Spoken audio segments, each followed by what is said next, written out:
খুব বড় আকারে দুর্ঘটনা ঘটে। আমরা শুরু করি। দেখো, আমরা এইগুলো বোধহয় পড়েছিলাম না? এই চ, জ এবং যজ্ঞ, এই দশও পড়েছিলাম বোধহয়। যে এই অঘোষ ধ্বনি, তারপরে সে স্থলে যে যেভাবে পরিবর্তন হয়ে অঘোষ অল্পপ্রাণ ততে যাচ্ছে। এবং খুব গুরুত্বপূর্ণ এই শব্দ কয়টা, খুদ পিপাসা, এটা নিয়ে বোধহয় বলেছিলাম যে দ না হয়ে ধ কেন হয়েছে, তাই না? দেখো তো, মনে করে দেখো তো, এমন কথা বলেছি। তারপরে হৃদকম্প, হুম, হৃদপিণ্ড, খেয়াল করছো? এই যে হৃদপিণ্ডতেও কিন্তু দ না, বানানটাই কিন্তু হয় রি, তারপরে খণ্ডত হবে। বুঝতে পেরেছো? তারপরে পয়রস্যি, কোন ড বলতে পারবা? মূর্ধন্য ড। হৃদ যোগ পিণ্ড, ওই যে পটা অঘোষ ধ্বনি, এই প যে অঘোষ ধ্বনি, এ কথা কি মনে পড়েছে? এই যে হয় রি, এটা কিন্তু দ হবে, হৃদ যোগ এখানে পিণ্ড। এখানে শব্দটা নেই, কিন্তু শব্দটা কিন্তু বানানে বা বিচ্ছেদে আসতে পারে। এই দটা কে আছে? দেখো, অঘোষ ধ্বনি থাকলে বলা হয়েছে ওই পূর্বের দ ধ, সেটা ততে চলে যায়। তয় হ্রাস মানে খণ্ড ত না? আমরা এই ব্যাখ্যা গত ক্লাসে করেছিলাম, হৃৎপিণ্ড আমরা নতুন শব্দ একটা নিলাম। আর ঠিক একই ভাবে ওই তৎসম যে শব্দটা দেখো এখানে নেই, তার মানে ওটাও কি বলতো? তৎ যোগ সম,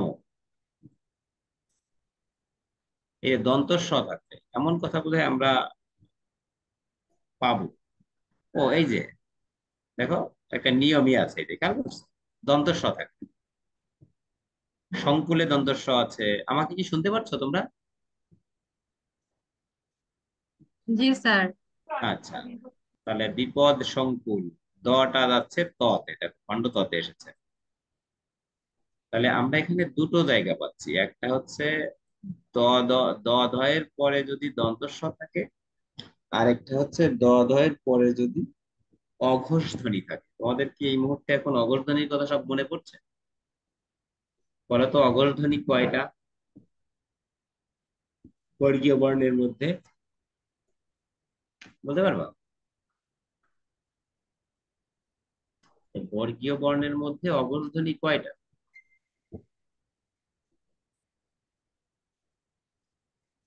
কয় না কেন কেউ?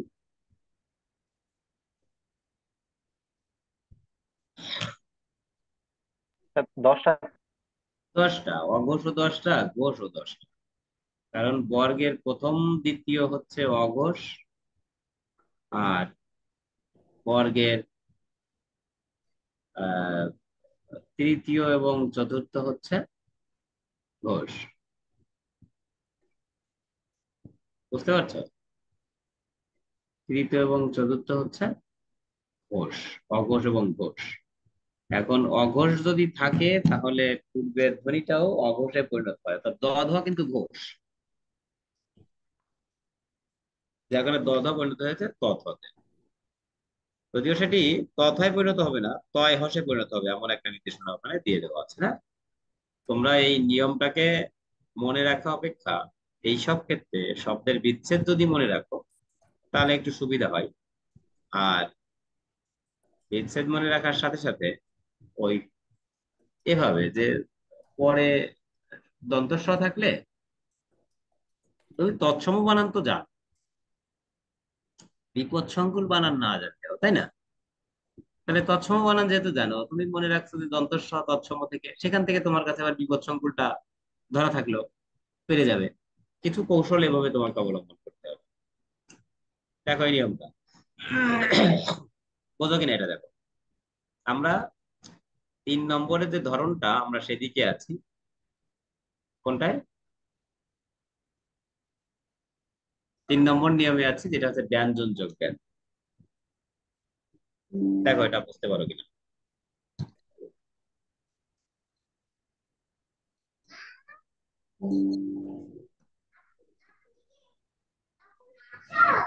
না, এখনো আসে নাই মা। ডাক দাও মারে।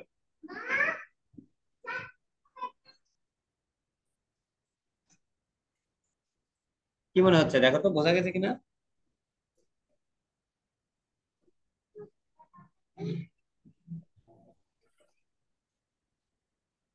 হুম। হুম। তুমি কি বাইরে যাচ্ছ? ওই যে মা এসেছে।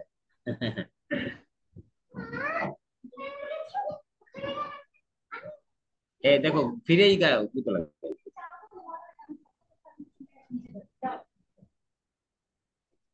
দেখো বোঝা যাচ্ছে কিনা। না, ধরো না।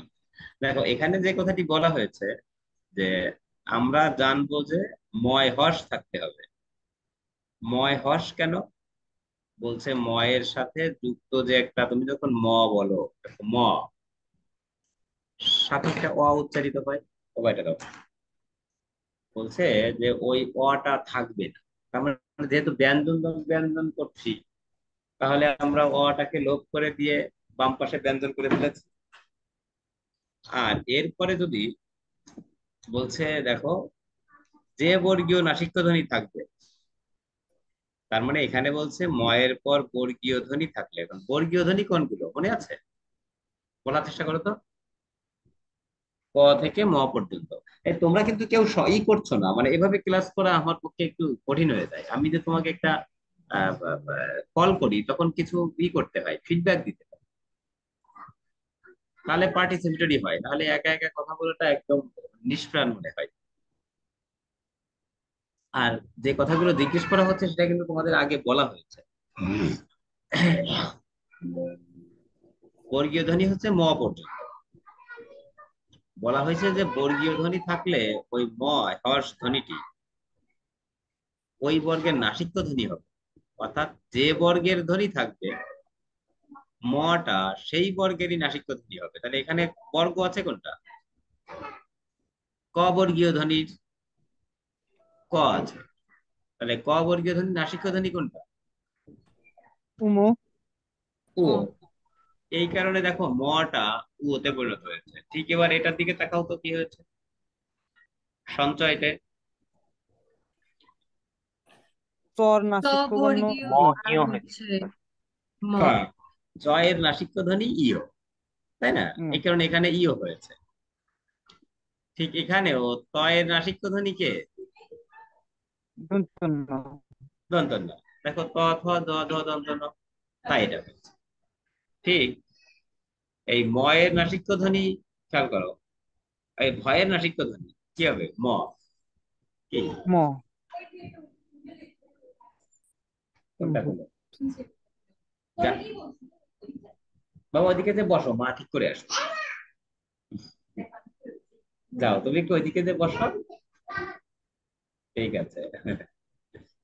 হ্যাঁ, দেখো, তাহলে আছে তাই না? ব, ভ, ম। এখানে নাসিক্য ধ্বনি হচ্ছে ম, যার কারণে এখানে মটা রয়ে গেছে। ঠিক এই যে সন্দর্শন, কিন্নর, দেখো তো কোন শব্দটা বোঝো না? কোন শব্দটা কিন্তু এখন আর না বোঝার কোনো কারণ নেই। তার মানে জি আমরা স্যার, বুঝছি, এখন বোঝা যাচ্ছে। তাই না? বিষয়টা হচ্ছে যে বর্গীয় ধ্বনি থাকবে, ময় হর্ষটা ওই বর্গীয় নাসিক্য ধ্বনিতে পরিণত হয়ে যাচ্ছে। এই এখানে একটু দেখো, দেখো কি লেখা কিন্তু স্যার, কণ্ঠবর্গীয় একটা ধ্বনি থাক। প্রশ্ন করি। হ্যাঁ বলো। Sir, of topic question sir. বলো দেখি কি বিষয়ে অফ টপিক কোশ্চেন। স্যার, আপনি কি ইন্টারমিডিয়েট দিয়ে স্যার বাংলা দ্বিতীয় প্রাইভেট পড়ান অনলাইনে?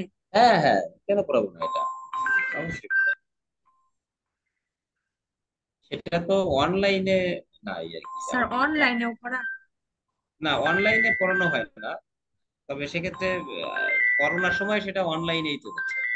এখন তো স্টুডেন্টরা, কলেজের স্টুডেন্ট তো আমার দুই কলেজের, মহিলা কলেজ, কৃষি কলেজ, বাসায় পড়াই। আচ্ছা আমাকে 1 মিনিট একটু সময় দাও, আমার বিভাগীয় প্রধান ফোন করেছেন। হ্যাঁ, আদাব স্যার। স্যার আছি ভালো, কেমন আছেন আপনি? তো অবশেষে তো আমরা যেন ক্রমান্বয়ে শূন্য হতে চলেছি না?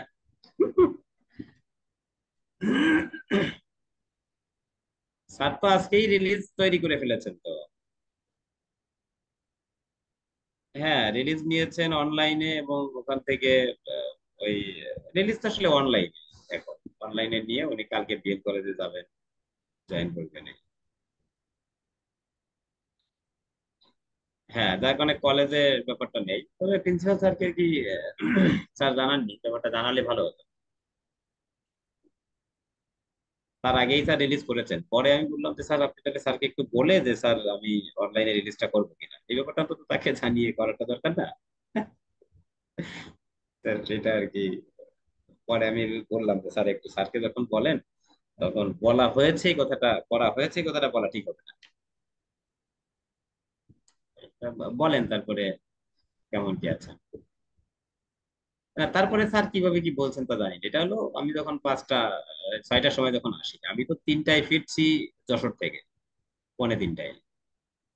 তারপরে ওই স্নান করে খেয়ে দিয়ে কি হচ্ছে আর কি ফ্রেশ হচ্ছি, তখন ওই অর্ডারটা দেখলাম। পরে কলেজে গেলাম, স্যারের যে সাইন টাইন ছিল আমার বন্টনের, স্যার ছিলেন, পরে সেসব আমি রেডি রেডি করে রাখলাম সাইন।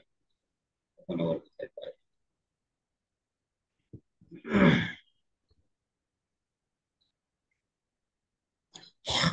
হ্যাঁ, আমি দেখছি আপনিও তো। হ্যাঁ, ওটা আমরা আলোচনা করেছি, আর আপনিও তো টেক্সট করেছিলেন গ্রুপে, দেখছি। আমি ওটা বলেছি স্টুডেন্টদের কালকে বলা হবে। ডেফিনেটলি অ্যাডজাস্ট করতেই হবে, যেহেতু সেটা সেন্ট্রালি ইয়ে হবে, অ্যাডজাস্ট করতে হবে। কালকে স্টুডেন্টদের বলে দেওয়া হবে।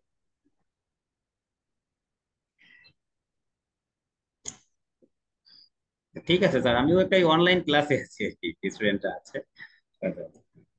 Thank you sir. আদাব স্যার।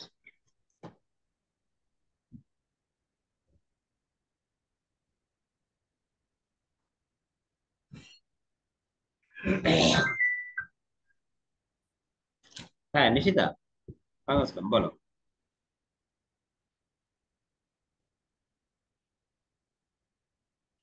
হ্যাঁ, আছে, নম্বর আছে। আচ্ছা।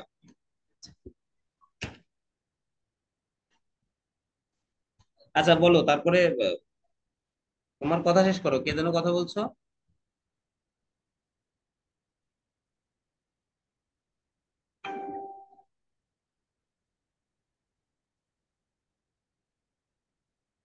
এই লাইনে আছো তোমরা? হ্যালো। জি স্যার আছে। হ্যাঁ, তা বলো কি, ইন্টারমিডিয়েট পড়ার ব্যাপারে কথা বলছিলে, কি পড়া বা কি বিষয়ে? আমি আসলে বাসায় ইন্টারমিডিয়েট তো ব্যাস স্যার একদম। আমি জিজ্ঞাসা করেছিলাম স্যার, হ্যাঁ, আমার বোন আর কি আপনার ক্লাসগুলা দেখে তো ও এবার আর কি নিউ উঠলো ইন্টারমিডিয়েটে। তো বলতেছে ইন্টারমিডিয়েট। স্যারকে একটু জিজ্ঞাসা করো স্যার অনলাইনে পড়ায় কিনা, তাহলে আমি পড়তাম আর কি। হ্যাঁ, অনলাইনে ব্যাচ হলে সেটা পড়ানো যায়, অনলাইনে ভর্তি পরীক্ষার্থীদের পড়ায়। ওরা যারা ভর্তি পরীক্ষায় যায়, ওরা এখান থেকে যাওয়ার পরেও তার মানে অনলাইনে পড়ানোতে এই যে যে ক্লাস, এগুলোই তো, এবং ওতে প্রবলেম নেই। তোমার বোনটা যদি ওরা ব্যাচ করতে পারে, তাহলে সেটা পড়ানো যাবে, সমস্যা নেই। আচ্ছা স্যার, ওকে বলবো ওর ফ্রেন্ডদেরকে বলে যদি ব্যাচ করতে পারে তাহলে আর কি আপনাকে নক দিব। হ্যাঁ, হ্যাঁ, সেটা যদি ব্যাচ করতে পারে একদম ভালো। ওই দিন ওই যদি এটা করতে চায়, ওই দিন নটর ডেমে 2টা ছেলে পড়লো। ওরা অবশ্য আমার বান্ধবীর ছেলেরা, আমাদের আর কি সহপাঠী যারা ছিল মেয়েরা গ্রামে, ওদের ছেলেরা নটর ডেমে পড়ে। তাদেরও ওই আগ্রহ আছে। বললাম আপাতত অনলাইন নেই। হুম। করোনার সময় সব অনলাইনে চলছে, বিরাট একটা করোনা আমাদের বিরাট একটা শিক্ষা দিয়ে গেছে না? বিরাট শিক্ষা দিয়েছে করোনা আসলে। হুম। জি স্যার, তখন তো সব অনলাইনে ছিল। হুম।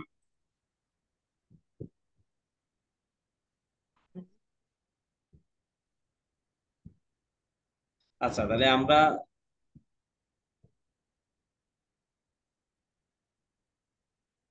যেটা বুঝলাম, দেখো, তুমি একটু রাখো, একটা টেক্সট একটু পাঠাই।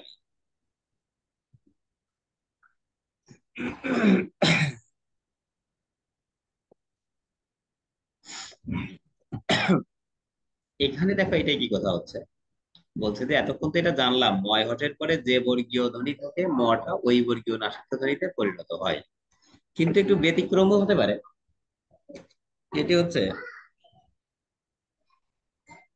সেটি লেখা যায়, সেটা হচ্ছে, দেখো যে উ স্থানে যদি বর্গীয় ধ্বনি থাকে এবং কণ্ঠধ্বনি যদি থাকে না, তাহলে তো উ হওয়ার কথা, কিন্তু উ না লিখে আমরা অনুস্বার লিখতে পারি। এই কথাটা তোমাদের ভিন্ন সময়ে বলা হয়েছিল, দেখো তো মনে করতে পারো কিনা। আমরা কি তোমাদের বাংলা বানান পড়িয়েছি? না স্যার, বানান করেন। বানান এখনো পড়ানো বানান হয়, পড়ানো বানান পড়ানো হয়নি, তার মানে ওখানে এটা বলা হয় যে ওই যে অনুস্বার না ও, এইটার ক্ষেত্রে যদি সন্ধি বিচ্ছেদ করা যায় এবং সন্ধির পরে যদি ক খ গ ঘ থাকে, যেমন এই যে অহংকার, অলংকার, শুভঙ্কর, হ্যাঁ, সন্ধির ক্ষেত্রে যদি ময় হর্ষের পরে কি কি থাকবে, ক, তারপরে অবলিক খ, অবলিক গ, অবলিক খ, এ যদি থাকে তাহলে এই মটা উতে যেতে পারে অথবা অনুসারে যেতে পারে, দুই দিকে। কিন্তু সন্ধি বিচ্ছেদ যদি করা না যায় তাহলে নিশ্চিত রূপে সেটিকে আমরা কি লিখবো, ও লিখবো। অঙ্ক খেয়াল করছো? তারপরে অঙ্গ, অ, ওই গ। দেখো তো বোঝা যাচ্ছে কিনা, কখন, যখন সন্ধি বিচ্ছেদ করা যাবে, আর সন্ধি বিচ্ছেদ করা যাবে এবং তারপরে যদি তোমার ক খ গ ঘ থাকে অর্থাৎ কণ্ঠধ্বনি গুলো থাকে, তাহলে আমরা ওই ময় হর্ষকে অনুসারে নিতে পারবো। ঠিক কথাটা এসেছে কিন্তু এই জায়গাতে, এখানে নিয়ম থেকে যদি করে দিতে চাই। আমরা এবার যাই পরে, দেখো যে ওই একই কথা প্রায়, কিন্তু একটু ভিন্ন। জ্বর, লব আর উষ্মধ্বনি এবং হ, এই কটা যদি থাকে তাহলে খেয়াল করো কি হয়, অনুস্বার লেখা যায়। তাহলে অনুস্বারের কখন কখন, যেমন সংযোগ জ, এই যে অন্তস্থ জ আছে, দেখো এই জায়গাটা একটা কথা একটু তোমরা মনে রাখো। আর কই শব্দ দেখো, আমি যে কটা শব্দ মার্কিং করি দেখো তো কিছু ভিন্নতা পাচ্ছ কিনা। এই যে যে শব্দগুলো মার্কিং করলাম, আর কই সংবর্ধনা কই, এই যে যে শব্দ কটা গোল করেছি দেখো তো কোনো ভিন্নতা আছে কিনা পূর্বের নিয়মের সাথে, করতে পারো নাকি?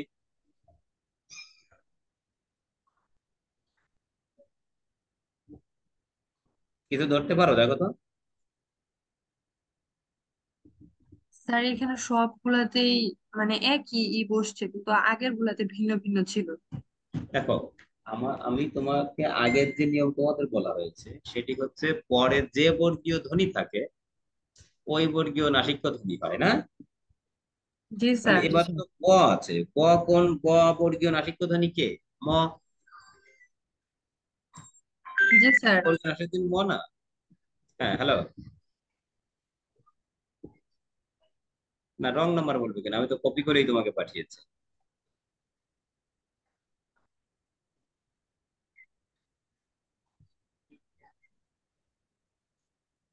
ও আচ্ছা, রং নম্বর বলছে, বলছে যে এটা নম্বর ওনার না, তাই? আচ্ছা দেখি, দেখে রাখো তাহলে। তাহলে দেখো এখানে যেটা হচ্ছে যে ওই মটা থাকার পরেও আর পরে ব থাকার পরেও দেখো ম হচ্ছে না, কারণ ব, প, ফ, ব, ভ, ম হওয়ার কথা না তারপরে, কিন্তু তা হচ্ছে না। কথাটা কি বুঝতে পেরেছো? তাহলে হচ্ছে না কেন, যেমন এই বটা আছে বিধায় আমরা এর আগের নিয়মে পড়েছিলাম যে ওই বর্গীয় নাসিক্য ধ্বনি হবে, কিন্তু এখানে এই বটা তাহলে কোন ব, দেখে একটু বলতে পারো নাকি, কোন ব এটা বলতো?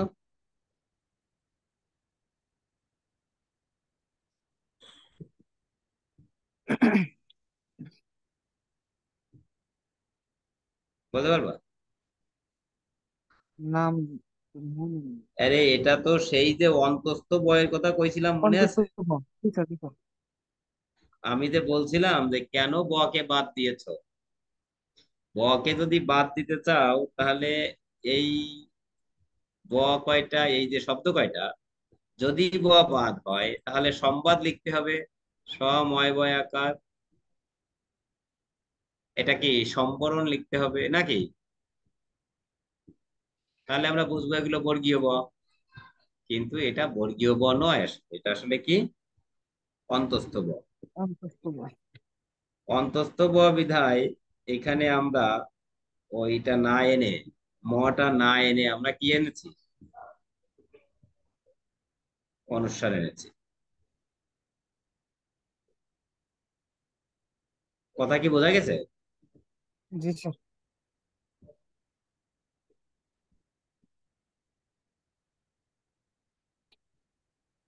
তাহলে আমি যে বয়ের প্রয়োজনীয়তা বাংলায় আছে তার যে কারণটা তোমাদের বললাম, এর আগেও বলেছি কখনো কখনো যখন ধ্বনিতত্ত্ব আলোচনা করেছিলাম, এবং এই শব্দগুলো তখন নিয়েছিলাম।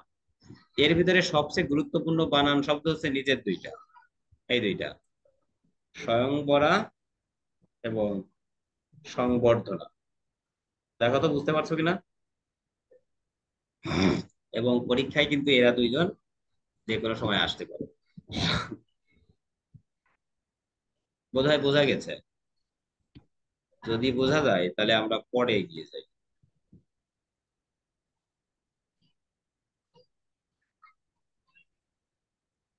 হ্যাঁ নিশিতা, ওটা ওই বলে অন্য নম্বর কপি হয়ে গেছিল, ওটা আমার সহপাঠীর নম্বর ছিল। মানে ওই পরে নম্বর পাঠিয়েছি, দেখো। হুম।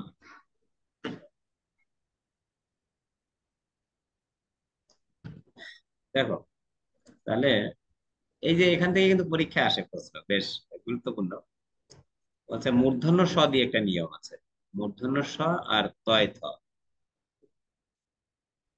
এই দুইটা যখন থাকে পর পর, হচ্ছে মূর্ধন্য সটা কোথায় যায়? ত থ এর স্থানে ট ঠ হয়ে যায় মূর্ধন্য স এর কারণে। দেখো, কৃষ, কোথায় মূর্ধন্য স আছে, এখন ওর সাথে তো তো হতে পারে না, কারণ ক বর্গীয় ধ্বনি যদি হয় তার সাথে তো আসলে দন্ত স যুক্ত হওয়ার কথা। এটা আমি তোমাদের আহ যদি বাংলা বানান না পড়াই নাই যেহেতু, তাহলে তো অন্তত জানার কথা না। সংক্ষেপে একটা জিনিস জানো, আহ আমরা বিসর্গ সন্ধি পড়তে যে আরো বেশি করে জেনে যাব। দেখো এটি কেন হচ্ছে, হচ্ছে এই কারণে কণ্ঠ, তারপরে মূর্ধা এবং ওষ্ঠ, এই তিনটা যে কণ্ঠ মূর্ধা ওষ্ঠ ধ্বনি, তা কি তোমরা ট্রেস আউট করতে পেরেছো? দেখো তো, ক খ গ ঘ উ জি ট স্যার। ঠ, এই তিনটা, এই তিন প্রকারের ধ্বনি। বলা হয়েছে এই তিন প্রকার ধ্বনির সাথে মূর্ধন্য স যুক্ত হয়, মূর্ধন্য স যুক্ত হয়। বাকি চ, কোন ধ্বনি এটা বলো তো?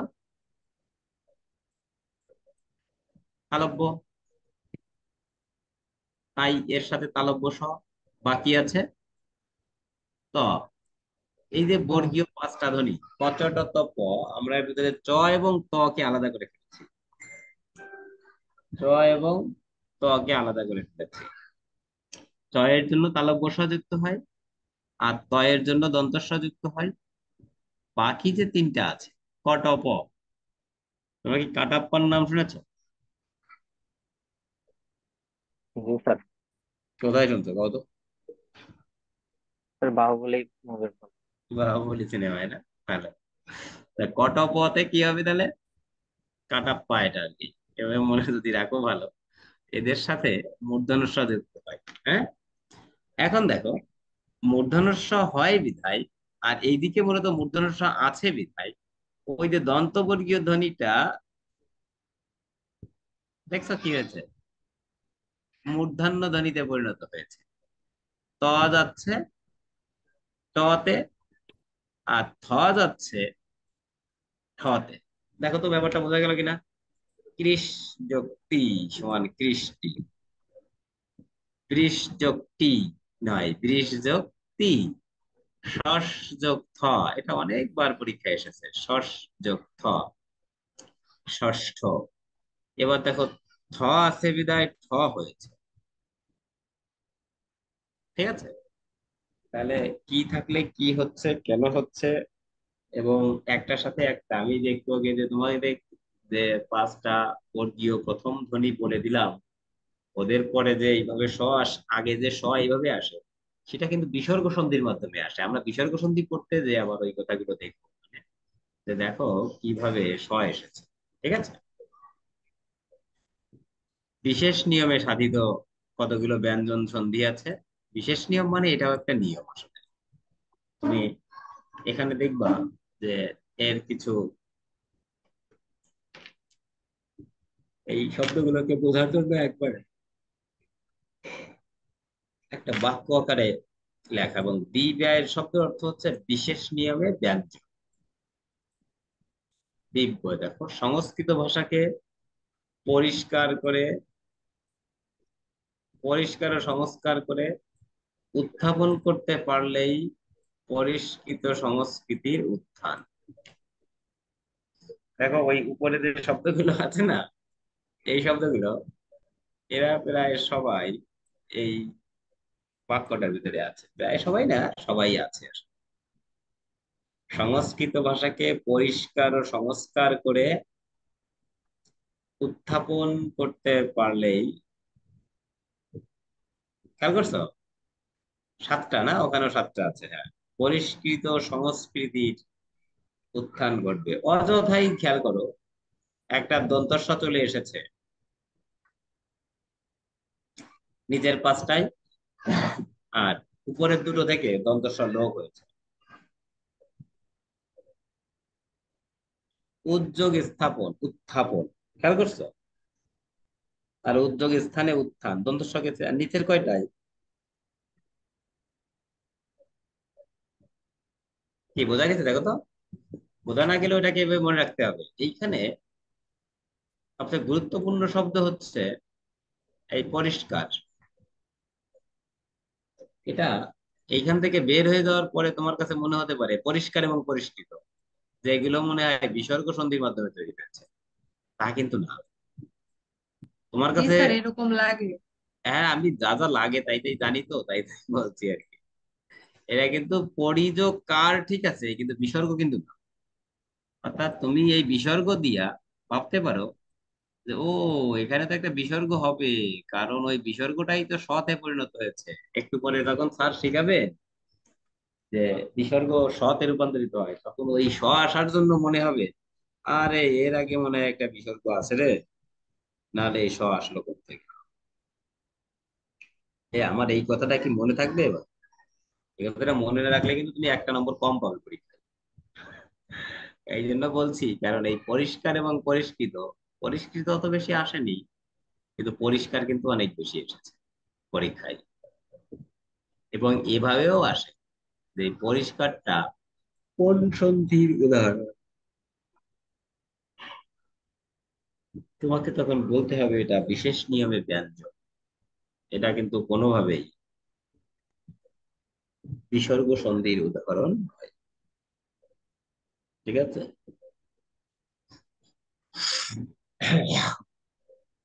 এবার এই কয়টা রাখতে হবে মুখস্থ। এই কয়টার ক্ষেত্রে আমি এতদিন পর্যন্ত আসলে কোনো পণ্ডিতি করার কোনো সুযোগ পাই নাই। আসলে কিসের কারণে যে কি হচ্ছে তা কিছু কইতে পারি না। কথা কি বুঝছো? এই কয়টা, এটা জি আযোগ স্যার। চর্যটা একটু গুরুত্বপূর্ণ। এখানে তোমার কাছে মনে হয়ে বসতে পারে এই আর পরে মনে হয় বিসর্গ আছে,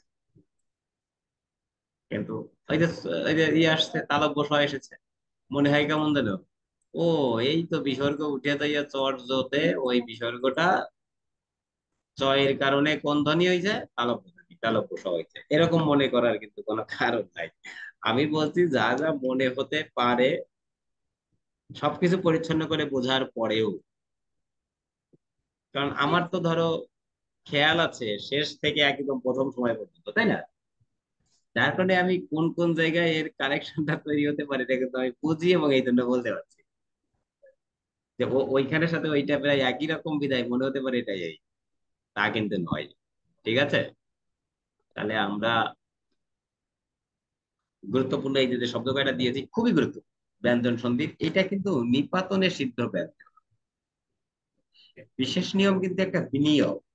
এর আগে যেটা পড়েছ মনে আছে, এই যে একটু আগে যেটা দেখালাম যে সংস্কৃত ভাষাকে পরিষ্কার ও সংস্কার করে না উত্থান করতে পারলেই পরিষ্কৃত সংস্কৃতির উত্থান ঘটে। এমন একটা বাক্য আমি ওখানে তৈরি করেছিলাম। আসলে এরকম বাক্যের ভিতরে তৈরি করে নিয়ে লিখলে, লিখে মনে রাখলে সেটা ভালো মনে থাকে। ওই আলাদা আলাদা ভাবে খাপছাড়া ভাবে একটা শব্দ মনে রাখা অপেক্ষা বাক্যের ভিতরে শব্দগুলো ভালো মনে থাকে বলে মনে হয়। তোমাদেরও কি একই রকম চিন্তা নাকি?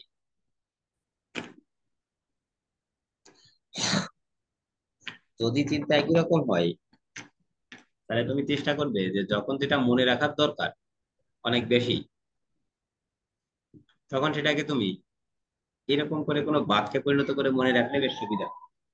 বিশেষ করে সাধারণ জ্ঞানের জায়গায় আমাদের তো অনেক তথ্য মনে রাখতে হবে, যেগুলো কোনো ক্যালকুলেশনের ভিতর থেকে আসে না। সরাসরি মুখস্থ করতে হবে, দেন তুমি করবে, তাই না? Condition পড়ে। এই ক্ষেত্রে তুমি যদি এরকম টেকনিক অবলম্বন করো তাহলে বেশ ভালো হয়। অনেক ঠিক আছে, বাইরে মনে হয়। সন্দেহ। হ্যাঁ, কি বলো? কিছু বলতে চাচ্ছ এদিকে? বলতে না চাইলে আমরা এগিয়ে যাই। এখানে যে কয়টা শব্দ আছে সব কয়টা সমান তালে গুরুত্বপূর্ণ প্রায়। ওর ভিতরে বনস্পতি, বৃহস্পতি, মনীষা এরাতে কতবার পরীক্ষা এসেছে তার কোনো শেষ নেই। সম্পূর্ণ অধ্যায় পড়ে যাবা, যে যে দেখবা যে আসলে অধ্যায়ের শেষে যেটা আছে সেটাই গুরুত্বপূর্ণ। অর্থাৎ তুমি পড়ে শেষ পর্যন্ত গেছো কিনা এমন ব্যাপারটা এই কয়টা বেশি। এই কথা ভেবে যদি ভাবো যে সবসময় অধ্যায়ের শেষ থেকে ভালো করে পড়বো, তাহলে বোঝাটা ভালো হবে না। আর পরীক্ষায় যদি মধ্যে থেকে এসে যায় তাহলে পারবে না। শেষ থেকে আসার সম্ভাবনা পরীক্ষা দেখে দেখা যায় যে আসে, কিন্তু মধ্যে থেকে যে পরীক্ষা আসে না তা কিন্তু নয়। বুঝছো? আসে সব থেকে। আমরা বিসর্গ সন্ধি নিয়ে কথা বলবো, দেখো।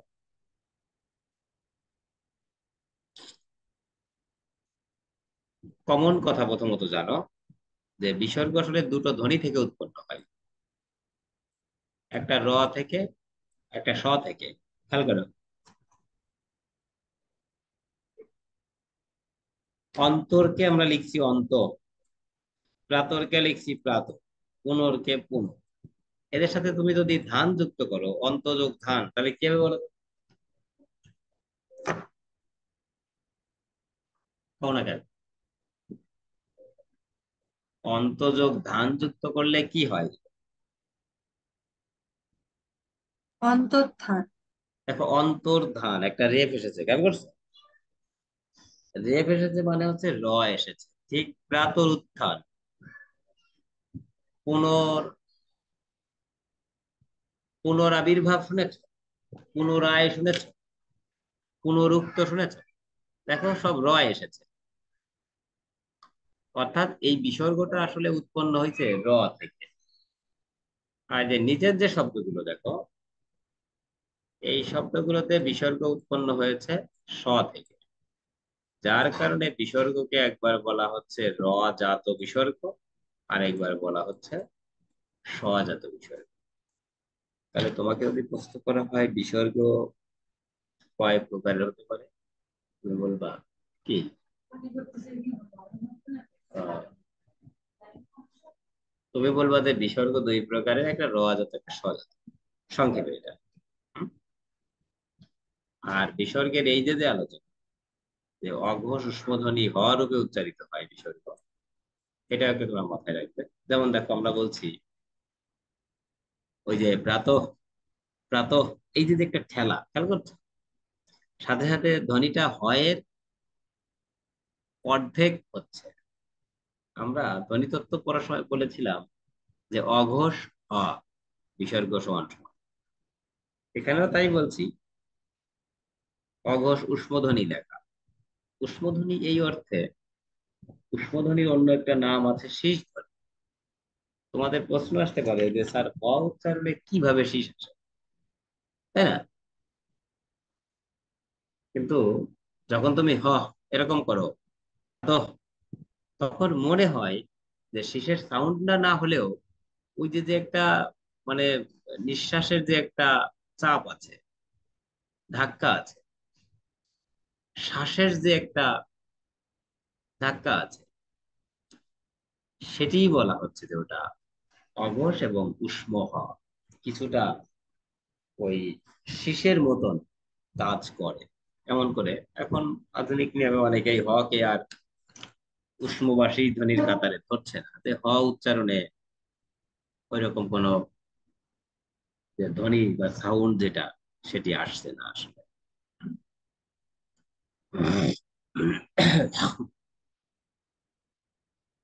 তাহলে আমরা বিসর্গ দুই প্রকার পাচ্ছি, র জাত আর স্বজাত। এবার দেখো, আহ আমরা একটু এইখানে যেভাবে আলোচনা আছে এর থেকে একটু নতুন ভাবে, একটু ভিন্ন ভাবে তোমাদের একটু একটা বিষয় বোঝানোর চেষ্টা করি।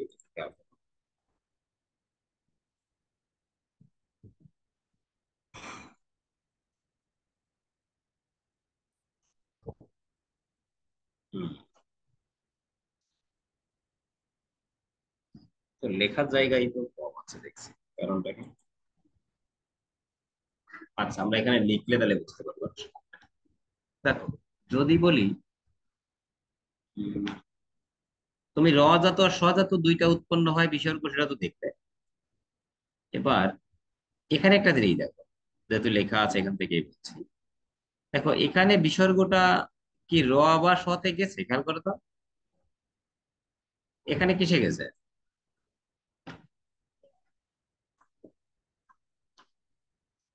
বোঝা যাচ্ছে কিছু? এখানে বিসর্গটা কিসে পরিণত হয়েছে দেখে কি বুঝতে পারছো না? দেখো তো ওতে পরিণত হয়েছে নাকি।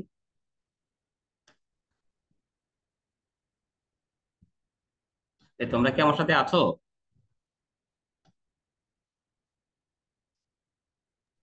ওকার হ্যাঁ, ও। সবুজ, তোমার ওখানে কি নেটের খুব প্রবলেম নাই? জি স্যার, সেজন্য কথা বলতে সমস্যা হয়। কথা যখন বলছো তখন কিন্তু নেটের প্রবলেম টের পাওয়া যাচ্ছে না। তখন একটু কথা বললে ভালো হয়। নাহলে আমার তো ঘুম এসে যাবে, বুঝছো? ঘুম এসে যাওয়াটা বেশ বিপজ্জনক ক্লাস করতে করতে। তাহলে বুঝতে হবে যে শিক্ষার্থীদের মনোসংযোগ হচ্ছে না, আমারও সেই অর্থে খুব আনন্দ নেই পড়ানোতে, না? ঘুম যদি এসে যায় তাহলে তাই হবে।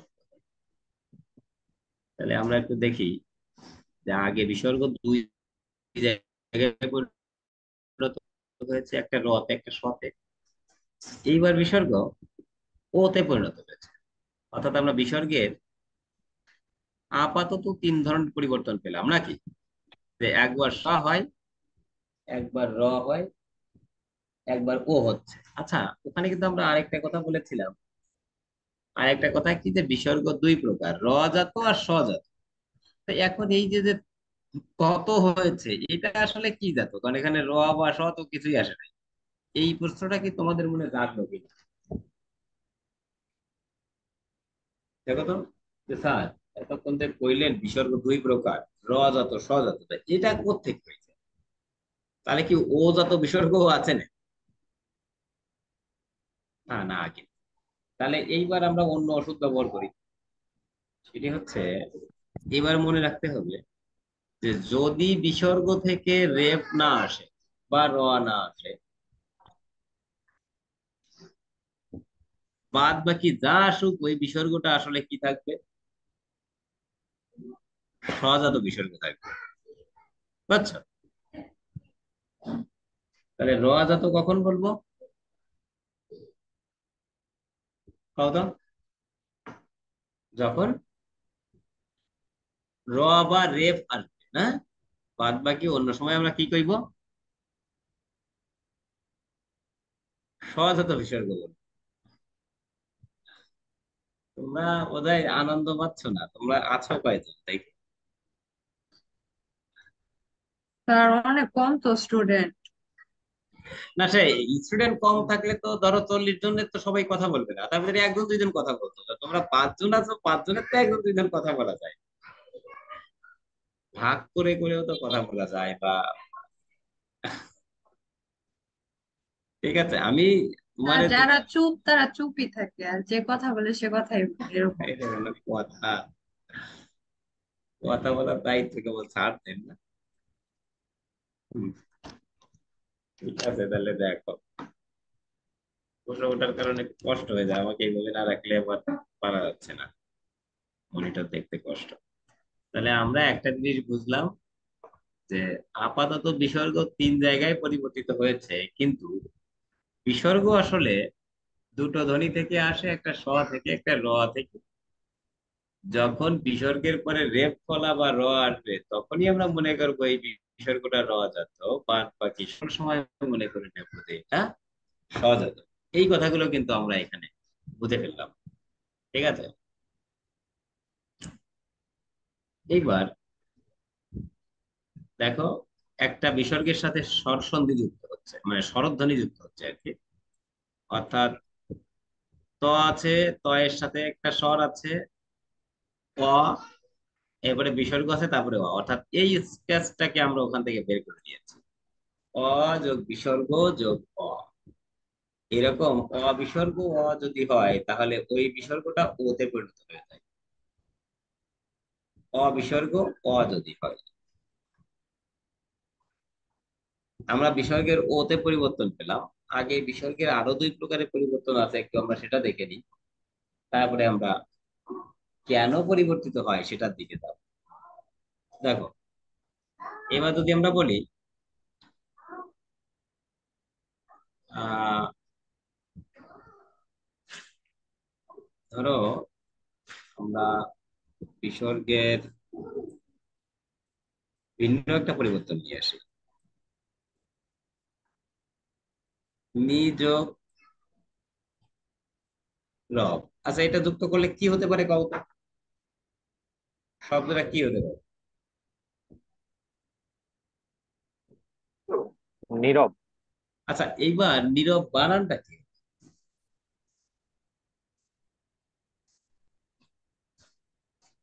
নীরব বানানটা কি হবে কও?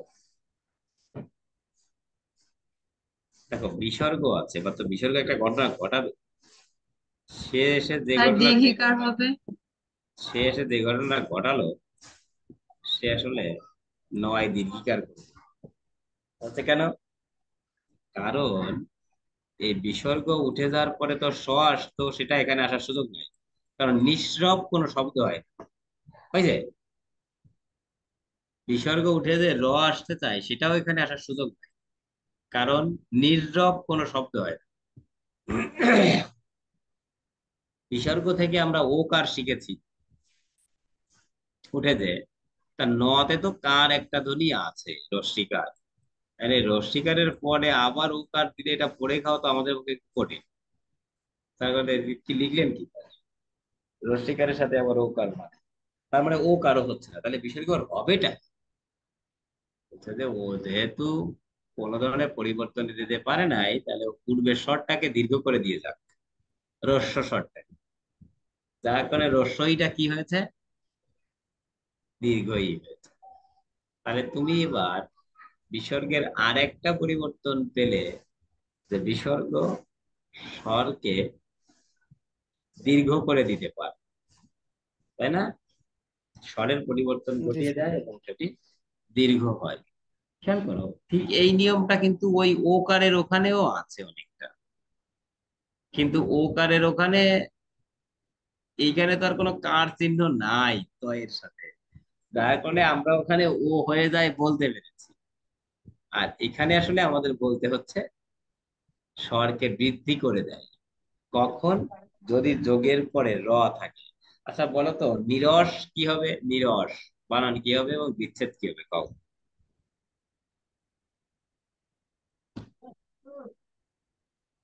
স্যার ন রসিকার বিসর্গ যোগ র দন্তস। দন্তস্ব। জি স্যার। নি যোগ রস। কিন্তু এবার নিরস বানানটাই কি হবে বলো?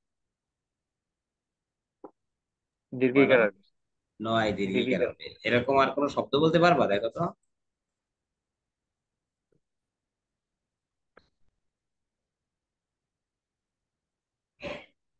পারবা বলতে? কও তো একটু দেখি এরকম কোনো শব্দ আছে কিনা।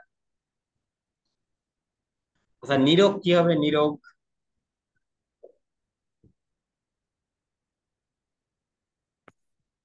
নিরোগ বানান কি? পাও না কেন? নিরোগ বানান জানো না? উম, দেখো তো, একই ধাঁচে পড়ছে, একই ছাঁচে পড়ছে। অতএব তুমি সেইভাবে বলো যে নিরোগ বানানো নয় দীর্ঘি জয়কারের রো আর গোয়া। এটাও বিচ্ছেদ করলে দাঁড়ায় নি যোগ রোগ। নি যোগ রোগ। দেখো এই যে র আছে পরে, অতএব বিসর্গ থেকে র আসার সুযোগ নেই। অতএব বিসর্গ পূর্বের নিকে দীর্ঘ করে। এ পানি কি পড়া শুরু হলো নাকি? তাহলে তুমি বিসর্গের কয় প্রকারে পরিবর্তন পেলা দেখো তো? 4 প্রকারের। এইবার আমরা স্যার স্যার, বিরামের সন্ধিবিচ্ছেদটা কেমন হবে? বিরাম। বিরাম। জি স্যার। ওরে বেটা, বিরামটারে তুমি সন্ধিপদ্য শব্দ কেন বানাইলা? হ্যাঁ, বিরাম রে দেখে তোমার কি সন্ধিপদ্য শব্দ মনে হয়? এ,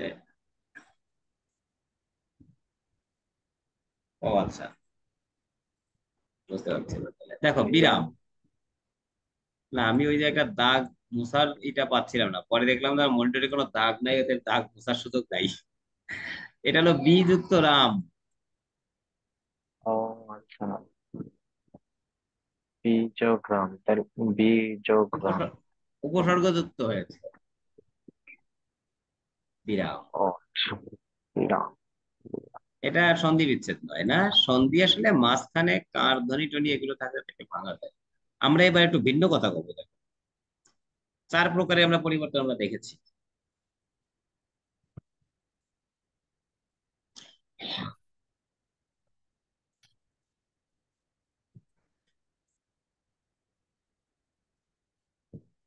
কাও, এইবার কি বানান হবে? হুম, স্যার, ইতো পূর্বে ওকার হবে স্যার। তাই?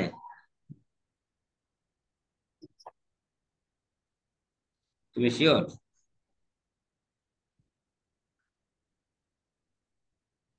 জি স্যার, শিওর। যে তয় ওকার হবে? এটা তুমি শিওর? তো যদি এটা শিওর হও, এত শিওর তুমি কেন হইতে গেলা কাও তো? তোমার শিওর হওয়ার পিছনে ঘটনাটা কি আমার একটু কইতে পারবা? এবার কি হবে গাও? ইতোমধ্যে। এবার কি ওকার হবে?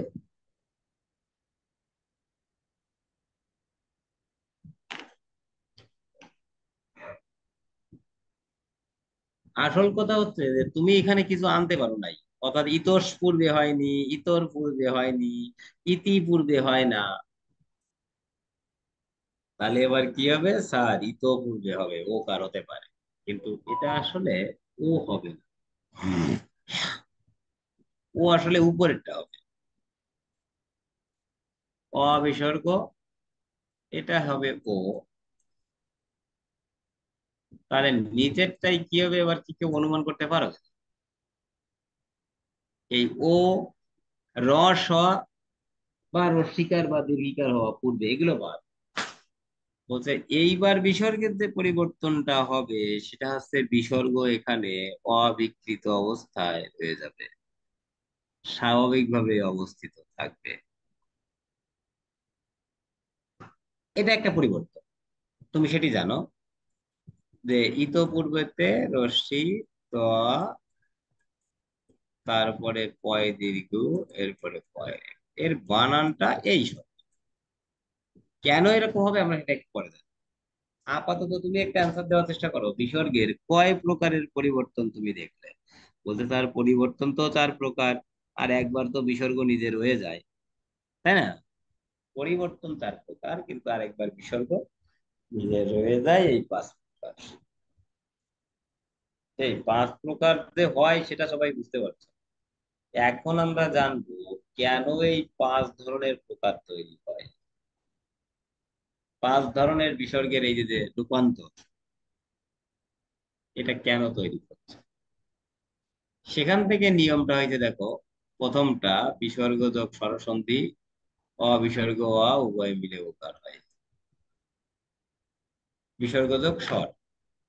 এবার দেখো, কেবল বিসর্গ যোগ স্বরে অবিসর্গ অ হবে তাই ও হবে তা না। আমি এবার তোমাদের একটা শব্দ বলবো, লেখো তো, তপবন। তপ যোগ বন, এবার কি হবে? এবার তো অবিসর্গ অ নাই, এইবার তো তুমি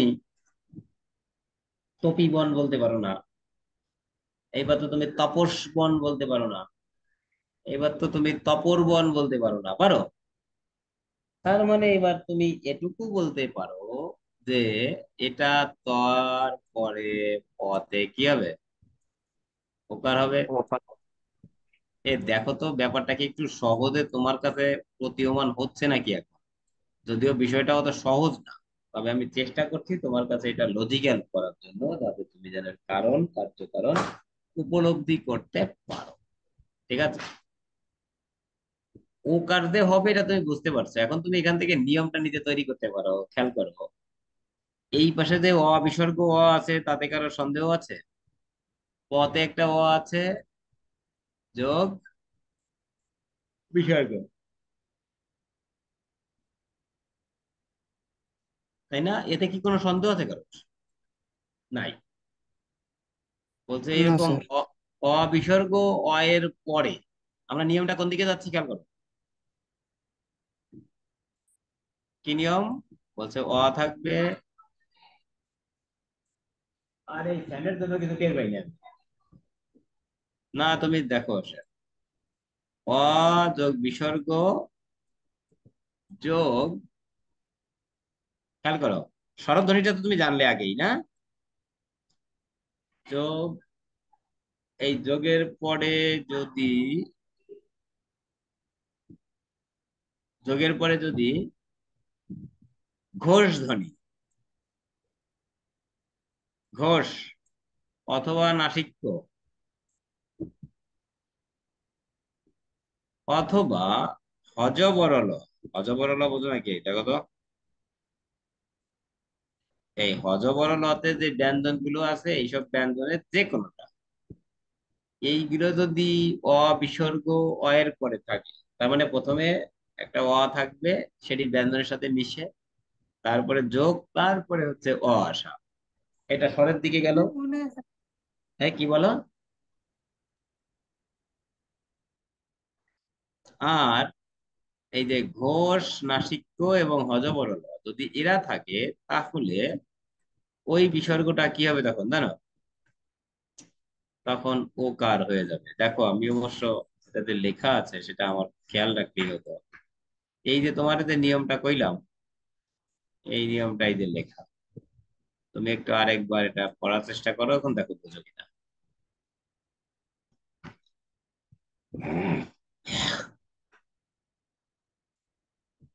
বিসর্গের পরে ঘোষ নাসিক্য জরল বহ, এটা ওইভাবে লেখা গেল, অজবরল লিখলেই তো ভালো হতো। ওইভাবে মানে বইয়ে লেখা ছিল, বুঝছো, আমি তাই তুলে দিয়েছি। যে ওটা যে হযবরল হবে তা কি বুঝতে পারা যাচ্ছে? হজবরল বললে একটু সহজে মনে থাকে, তাই না? জি স্যার। দেখো নিয়মের সাথে একটু মিলানোর চেষ্টা করো। বিসর্গের পরে ঘোষ আছে, নাসিক্য আছে, হজবরল আছে। বিসর্গ কোন জায়গায় পরিণত হয়ে যাবে? ওতে। ওতে বিসর্গ উঠে দে, অ এর জায়গায় ও হয়ে যায়।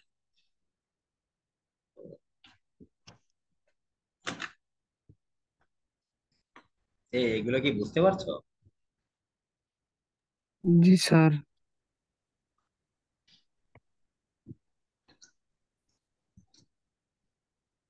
আচ্ছা, মনোবল লেখো তো খাতায় তোমরা। মনোবল কি বাংলা বানান কি হবে?